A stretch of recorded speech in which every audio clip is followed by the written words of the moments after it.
Basically, like everybody's have been saying, weapons are just an extension of your arms. Yeah, it's attached to your arms. So now your fingertips is now here. See? This is your weapons become your arms. Oh, I see. Yeah, and your arms, the sticks cannot do anything without you moving it, right? So they are attached, hence they're one piece. So I can strike with my empty hand this way, I can strike this way. So I can strike the same way. You simply attach something to your arms and do the same exact movement as you did before. Sick. Your arms and your legs are like sticks and swords. I like to use the term swords because they're deadlier. Yeah. You know, sword tends to be cutting flesh, and sticks used to be crushing bones. Yes. Right, so that's why, you know, knives to flesh, sticks to bones. That's the saying. So this could be very helpful for someone who does like the stick fighting or the eskrima type Eskrima, stuff. Kali, yeah. Yeah, Yes. they could say, hey, wait a minute, now when I want to transfer it to open hand fighting, it's right there. Right. Or yeah. vice versa, you're doing open hand. Right, Oh, that's right. the weapons. Exactly. So I guess we do just the opposite. In the Filipino art, whether it's Krima or Kali, they start with sticks and then transfer the stick techniques, to hand techniques. We do just the opposite. We start empty hand. We master all the hand movements, we don't say techniques, then apply them to any weapons. Whether it's short knives or long knives, short sticks, long sticks, your movements are exactly the same as if you were not holding weapons. You have circular attack and linear attack. See, this will be linear. See, this is linear. This is circular. See, the lines are defined by the way it travels. Is it straightforward or is it roundabout? You can do that with your hands. You can do that with a weapon. Doesn't change.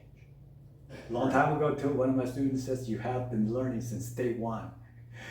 When you're learning how to use empty hands, you're learning how to use weapons. Because someday, if you haven't grabbed anything, a stick, then you can do exactly what you did before.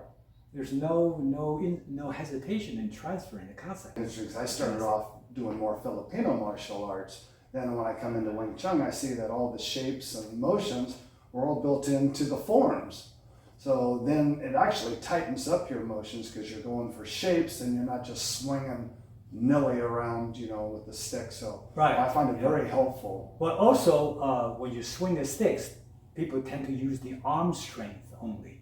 Yes. They don't understand that the arm strength is limited. You have to add joints to create more power. Yeah. Okay. Hence, you have to go back to the forms to understand which joint you perform when you're using when you perform the forms.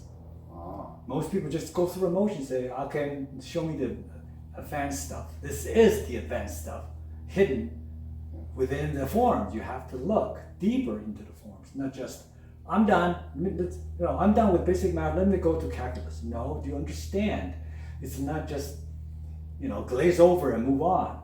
You have to have a deeper understanding or complete understanding before you move on to the advanced stuff, which doesn't exist.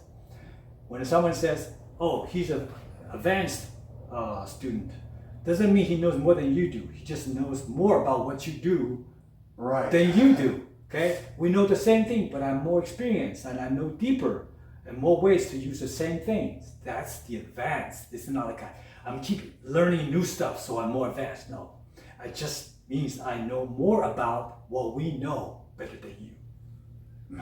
That's all. Okay, yeah, and that's why they call it Kung Fu. Kung Fu is just time and effort. You have to spend the time and do the work to become a master. Well, there's no such thing as master because you never master anything. You're always learning.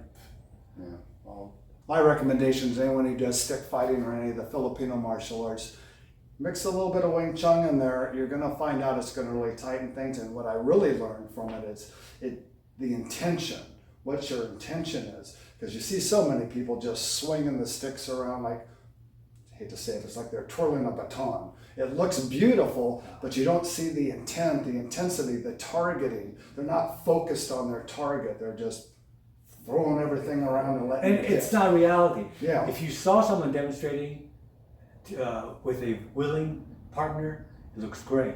But if you look at the real tournament, they look sloppy and awful. That's reality. Okay? Now they look awful and sloppy because they still have helmets and pads on. Now imagine without the helmets, without the pads, they would not be behaving like that. No, they'd be jumping back and trying to create right. distance. Know the difference between reality and demonstrations. You know, any demonstration can be great with a willing partner. Yeah, makes it look good that Yeah. way. All right, we'll take that so much. Appreciate it.